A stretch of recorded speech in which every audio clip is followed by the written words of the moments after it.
हरे कृष्ण. श्रीमद भगवद गीता जशी आहे तशी, अध्याय 6. अध्यायाचं नाव आहे ध्यान योग. आपण आज या 6व्या अध्यायाचा पहिला श्लोक वाचायला सुरू करणार आहोत. त्याआधी श्रील प्रभुपादांना प्रार्थना करूया. हे श्रील प्रभुपाद, आम्ही भगवद्गीता ग्रंथ वाचून समजून घेण्याचा प्रयत्न करीत आहोत. त्यासाठी आम्हाला आशीर्वाद द्या. धन्यवाद प्रभुपाद. पहिला श्लोक आहे तो भगवान श्रीकृष्ण अर्जुनाला सांगताहेत. वाचूया. श्री भगवान उवाच अनाश्रितः कर्मफलम् कार्यं कर्म करोति यः स संन्यासी च योगी च न निरग्निर्न चाक्रिय. श्री भगवान म्हणाले, जो आपल्या कर्मफलांवर आसक्त नसून कर्तव्य म्हणून आपले कर्म करतो, तोच वास्तविक संन्यासी आणि वास्तविक योगी होय. पण जो अग्निहोत्र आदी कर्म करीत नाही, तसेच आपले कर्तव्यही करीत नाही, तो संन्यासीही नाही किंवा योगी सुद्धा नाही. शब्द बघूया. श्री भगवान उवाच. तर भगवान श्रीकृष्ण या कुरुक्षेत्र युद्धभूमीमध्ये अर्जुनाला मार्गदर्शन करताना हा 6वा अध्याय आहे ध्यान योग. ह्याचा पहिला श्लोक सांगताना म्हणत आहेत, अनाश्रितः कर्मफलम. कर्मफलम म्हणजे कर्मफलांचा, अनाश्रितः म्हणजे आश्रय न घेता, म्हणजे जो व्यक्ती कर्मफलांवर आसक्त नाहीये आणि काय करतोय, कार्यम कर्म करोति यः. यः म्हणजे जो कार्यम म्हणजे कर्तव्य करतो आहे, म्हणजेच जो कर्तव्य म्हणून कर्म करतो आहे. संन्यासी तो कोण आहे, संन्यासी आहे, वास्तविक म्हणजे खरा संन्यासी आहे. च योगी च तो वास्तविक योगी आहे. न निरग्निर न च अक्रिय. पण जो अग्निहोत्र अधिक कर्म करत नाही, तो काय आपलं कर्तव्यही करत नाहीये, तर तो संन्यासी पण नाही आणि योगीही नाही. तर आपण गीताभूषण टीका आहे त्यातनं जाणून घेऊया. तर असा हा जो व्यक्ती आहे ज्याची चर्चा चालू आहे, तो कशासाठी कर्म करतो आहे बघा. पहिल्या ओळीत दिलाय, कर्मफळावर आसक्त नाहीये आणि कर्तव्य म्हणून कर्म करतो आहे, म्हणजेच केवळ हृदय शुद्धीसाठीच तो कर्म करतो आहे. कर्मफळावर त्याची कोणतीच आसक्ती नाहीये. जसं बघा, लोक कर्म करताना ध्येय काय असतं की हे असं कर्म करेन तर मला स्वर्ग प्राप्ती होईल, किंवा असं कर्म करेन तर मला भौतिक वस्तू मिळेल, मला उपभोगासाठी वस्तू मिळेल, असं कोणतीच आशा, अभिलाषा, इच्छा या व्यक्तीच्या मनात नाहीये. तो कर्मफळावर आसक्त नाहीये. तर गीताभूषण टीका श्रील बलदेव विद्याभूषण यांनी लिहिली आहे, ती वाचूया.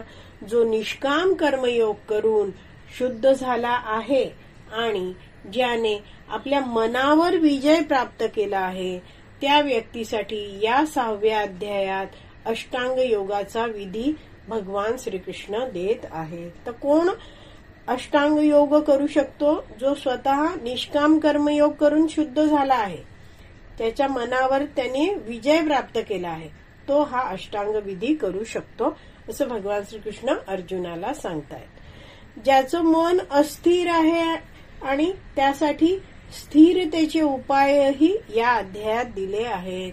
तर सारांश रूपात श्रील बलदेव विद्याभूषण सांगताहेत की या अध्यायामध्ये भगवान श्रीकृष्ण अर्जुनाला अष्टांग योगाचा विधी काय असतो, कोण करू शकतो हे सांगता आहेत, आणि अस्थिर मनासाठी अस्थिर मन स्थिर कसं करायचं याचाही उपाय देत आहेत. तर या 6व्या अध्यायाच्या पहिल्या 2 श्लोकांमध्ये भगवान श्रीकृष्ण निष्काम कर्मयोगाची प्रशंसा करतात, म्हणजे स्तुती करतात. का बरं असं करतात, सांगतात ते की निष्काम कर्मयोग चांगला आहे, कारण निष्काम कर्मयोग हा व्यवहार्य आहे, व्यावहारिक आहे, असं श्रील बलदेव विद्याभूषण समजवतात. का बरं व्यावहारिक आहे, कारण व्यक्ती आहे त्याला कर्म करण्याची सवय आहे. असं म्हटलं जातं ना की प्रत्येक व्यक्ती कर्म करतच असतो. म्हणून व्यावहारिक आहे हा निष्काम कर्मयोग. तर निष्काम भावनेमध्ये जेव्हा मनुष्य कर्म करतो तेव्हा हृदय शुद्ध होतं. तर वैष्णव आचार्य समजवतात की जसं अनेक लोक आपण बघतो आपल्याला भेटणारी, तर त्यांना जर आपण सांगितलं की थोडा वेळ बसून तुम्ही जप करा, तर त्यांना ते शक्य होत नाही. पण त्यांना काही कार्य करायला सांगितलं, तुम्ही हे कराल का, तर ते त्यांना सहज जमतं, ते सहज करतात. आणि म्हणून भगवंत या पहिल्या 2 श्लोकामध्ये निष्काम कर्मयोगाची प्रशंसा करत आहेत. तर आता तात्पर्य वाचूया आपण. श्रील प्रभुपाद तात्पर्यात हा पहिला श्लोक समजवताना म्हणत आहेत, या अध्यायात भगवंतांनी मन आणि इंद्रिये संयमित करण्याचे माध्यम म्हणून अष्टांग योग पद्धतीचे वर्णन केले आहे.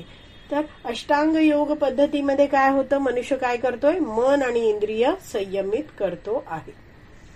तरीही सामान्य लोकांना विशेषतः वर्तमान कलियुगामध्ये या पद्धतीचे आचरण करणे अतिशय कठीण आहे.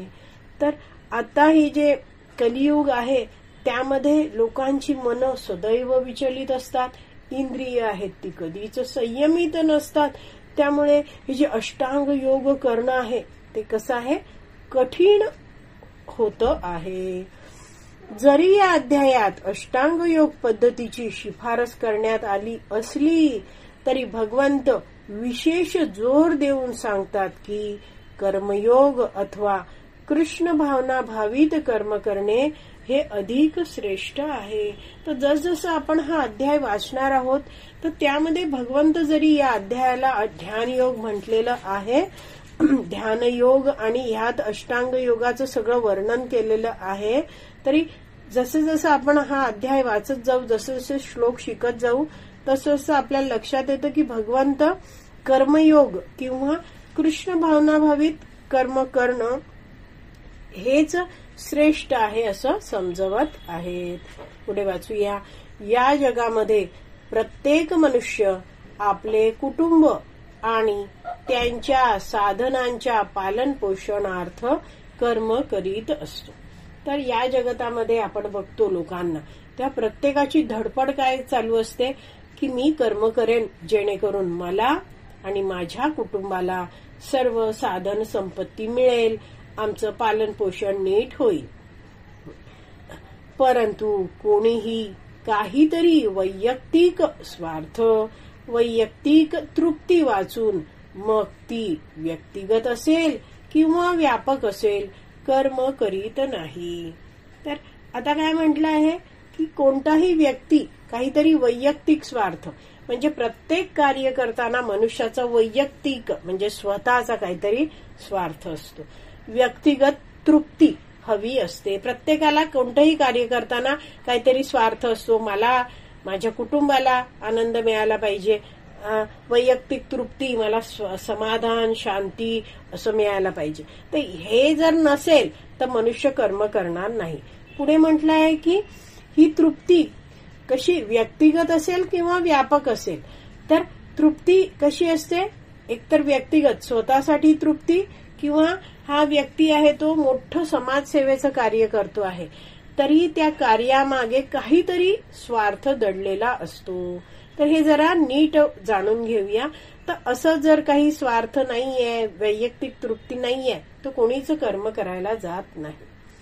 तर बरेचदा व्यक्ती घरच्यासाठी कार्य करतो हे तर आपल्याला माहिती आहे, कारण कुटुंब भरण पोषण करायचं असतं. पण कित्येकदा आपण बघतो तर व्यक्ती थोडीशी समाजाची सेवा करतो. हा माझा समाज, या समाजातून मी आलो आहे, तर मी त्यांच्यासाठी काही चांगली कार्य करेल, 4 लोक मला आशीर्वाद देतील, माझं नाव काढतील, माझी आठवण काढतील, मग मला समाधान वाटेल, मला बरं वाटतं म्हणून मी यांची सेवा करतो, मला शांत वाटतं, मी गोरगरिबांची सेवा करेन, मग ते माझ्या मुलाबाळांना आशीर्वाद देतील, असं सगळं लोकांचं म्हणणं असतं. म्हणजे सारांश रूपात वैष्णवाचार्य समजवतात की लोक जेव्हा इतरांसाठी कर्म करतात तर त्यामुळे काय आहे, त्या लोकांचं सेवा करणाऱ्या माणसाचं कौतुक होत असतं आणि ते कौतुक मनुष्याला आवडत असतं. म्हणजेच इथे दिलंय ना वैयक्तिक तृप्ती. माझं कौतुक केलं, मला कोणीतरी अप्रिशिएट केलं, कोणीतरी माझ्या कार्याची दखल घेतली, हे ऐकून मनुष्याला बरं वाटतं. दुसरं, जर एखादा मनुष्य गपचूप कार्य करतोय, कोणाच्याही नकळत कार्य करतो आहे, तरीही त्याला तो का करतो, एखाद्याचं काही कल्याण करतोय, मला समाधान वाटतं, म्हणजे माझ्या मनाला बरं वाटावं ना म्हणून मी हे कार्य करतो आहे, असं तो म्हणतो आहे. म्हणजेच काहीतरी प्रत्येकाचा स्वार्थ असतो. एक कोणाला प्रसिद्धी हवी आहे, तर कुणाला मनाची शांती, समाधान, सुख, आशीर्वाद काहीतरी हवं आहे. आणि ह्या वाक्याचा अर्थ असाच आहे, आता आपण जो वाचलाय त्याचा, की काहीतरी असा स्वार्थ असल्यापेक्षा वाचून कुणीच कर्म करीत नाही. एकदा पुन्हा वाचते हे वाक्य, की या जगामध्ये प्रत्येक मनुष्य आपले कुटुंब आणि त्यांच्या साधनांच्या पालनपोषणार्थ कर्म करीत असतो, परंतु कोणीही काहीतरी वैयक्तिक स्वार्थ, म्हणजे स्वतःचा स्वार्थ, वैयक्तिक तृप्ती, स्वतःचं शांती, समाधान या वाचून, म्हणजे याशिवाय मग ती जी तृप्ती आहे ती व्यक्तिगत असो किंवा व्यापक असो, कर्म करीत नाही. ती सेवा आहे, ती स्वतःच्या कुटुंबाची असो वा जगताची असो, ते काय आहे, त्याला काहीतरी इच्छा असतेच, ह्याच्या बदली मला काहीतरी मिळावं, त्याशिवाय व्यक्ती कर्म करत नाही. पुढे वाचते आहे, कर्मफलांचा उपभोग घेणाऱ्या दृष्टीने कर्म न करता कृष्ण भावना भावित कर्म करणे हीच परिपूर्णतेची कसोटी आहे. तर योग्य असं कर्म करणं म्हणजे काय, तर इथे एकदम महत्वाचा पॉइंट दिलेला आहे, कर्मफळांचा उपभोग घेणाऱ्या दृष्टीने कर्म न करता. म्हणजे मनुष्य कर्म करतोय, पण कर्मफळाचा उपभोग घेण्याची इच्छा त्याला नाहीये. कसं कर्म करतोय मग तो, कृष्ण भावना भावित करतो आहे. हे कार्य करण्याच्या मागचा हेतू काय आहे, मला भगवंतांना संतुष्ट करायचं आहे. जीवनाचं केंद्रबिंदू कोण आहे, भगवान श्रीकृष्ण आहेत. तर असं जेव्हा मनुष्य कर्म करतो तेव्हा हे सर्वश्रेष्ठ कर्म आहे. जसं या श्लोकात पहिल्याच ओळीत भगवंत म्हणतात, अनाश्रितः कर्मफलम, म्हणजे हा मनुष्य कर्मफळांचा आश्रय घेत नाहीये, कर्मफळावर आसक्त होत नाहीये. असं जेव्हा व्यक्तीची अवस्था येते आणि तरीही तो कर्म करतो आहे भगवंतांच्या केवळ संतुष्टीसाठी, तर मग ते काय आहे, त्याचं जीवन परिपूर्ण आहे. हीच त्याची कर्म करण्याची कसोटी आहे. तात्पर्य बरंच मोठं आहे. आज आपण इथेच विराम देऊया. श्रीमद भगवद गीता की जय. श्रील प्रभुपाद की जय. हरी बोल.